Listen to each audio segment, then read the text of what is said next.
Je voudrais d'abord remercier les États généraux de Bruxelles de nous avoir invités avec les PTB de donner notre avis sur le résultat de 6 mois de travail. Le PTB, c'est l'homologue francophone du PvdA. On a un parti national, bilingue à Bruxelles. C'est pour ça que vous retrouverez un néerlandophone sur une liste francophone en train de parler en français.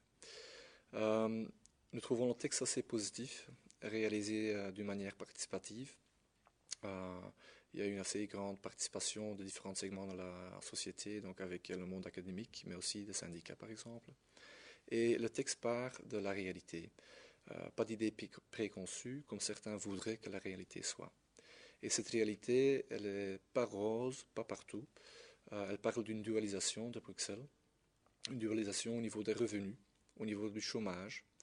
Il faut voir que dans certains quartiers, il y a un jeune sur deux qui ne travaille pas, qui parle d'une dualisation scolaire, avec un décrochage scolaire assez important, des jeunes qui n'arrivent pas à obtenir un diplôme du secondaire même. Une dualisation aussi au niveau de la santé et des logements.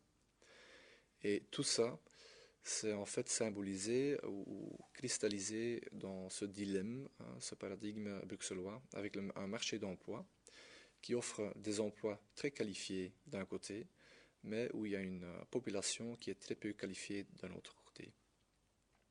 Un deuxième élément de cette réalité, c'est aussi une ville assez jeune, et donc nous pensons qu'effectivement, les gens qui font le futur, ça vaut autant plus pour Bruxelles. C'est ces jeunes qui vont permettre à Bruxelles de passer les moments difficiles d'évolution démographique. Et je trouve que c'est assez intéressant que le texte voit les gens pas comme des problèmes, mais comme un défi, un potentiel. Parce que je pense effectivement que cette jeunesse, si on l'encadre bien, si on leur donne les opportunités de se former, je pense que cette jeunesse sera une richesse et peut développer effectivement le Bruxelles qu'on veut pour le futur. Nous constatons aussi avec le texte que Bruxelles, c'est aussi la soupe institutionnelle, l'imbroglio, un labyrinthe, on peut dire un cirque politique, avec beaucoup trop de niveaux de décision qui souvent sont en concurrence l'un avec l'autre, une communautarisation assez poussée et qui ne colle plus à la réalité, qui pousse aux gens de s'afficher, de choisir son camp, néerlandophone ou francophone, et on doit dire que la réalité bruxelloise ne correspond plus du tout à cette réalité.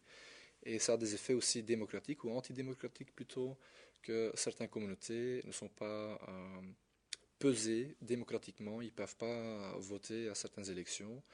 Donc nous pensons qu'effectivement, euh, cette situation crée un problème, handicap en fait les institutions à prendre les problèmes en main. Nous pensons qu'il y a deux axes ou deux terrains de travail qui sont prioritaires pour Bruxelles. Pour cette jeunesse, pour cette dualisation, nous voulons attaquer d'abord la dualisation de l'enseignement. Nous voulons d'abord refinancer l'enseignement au niveau fédéral, mais naturellement aussi au niveau régional. Refinancer pour investir dans les écoles de quartier. Et nous voulons refinancer cela pour augmenter l'encadrement dans les écoles. Beaucoup plus de profs, des classes plus petites, pour permettre aux enseignants de donner l'attention nécessaire aux gens qui en ont besoin. Donc des classes plus petites, 15 élèves par classe, dans les premières années du primaire par exemple. Mais aussi des écoles de devoirs, des études, à l'école même, après les heures scolaires, accompagnées par un prof. Nous voulons aussi postposer le choix et les filières le plus longtemps possible, donc un tronc commun jusqu'à 15 ans. Nous voulons aussi un enseignement bilingue ou même multilingue, parce qu'à Bruxelles, résoudre le problème du marché d'emploi, ça nécessite des jeunes bilingues qui sont capables de travailler à Bruxelles mais aussi dans la région autour. Nous voulons résoudre ou combattre la dualisation de l'enseignement aussi par la rationalisation de l'inscription, pour combattre le chaos des inscriptions en tenant compte des critères socio-économiques et de proximité des écoles. Nous pensons que les emplois sont très importants. Il faut créer des emplois dans les services publics, par exemple pour la création et la construction des logements qui sont nécessaires pour le futur. Le PTB s'engage aussi et s'est engagé aussi dans ces deux chantiers nous battons tous les jours pour la défense des emplois.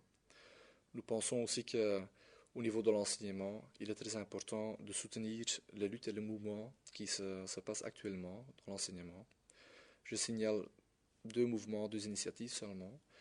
Il y a le mouvement Respect, la campagne Respect de l'enseignement supérieur qui veut diminuer les frais dans l'enseignement supérieur. Et il faut une manif le mardi 28 avril à 2 heures à la gare du Nord. Et donc nous voulons soutenir cette initiative. Le mouvement de jeunes du PTB, COMEC, a soutenu et a été très actif dans cette campagne aussi. La deuxième initiative, c'est l'initiative de Fire Gym. C'est un appel à manifester le 1er mai, le jeudi 1er mai, à 2 heures à Madou, contre l'exclusion et le décrochage scolaire.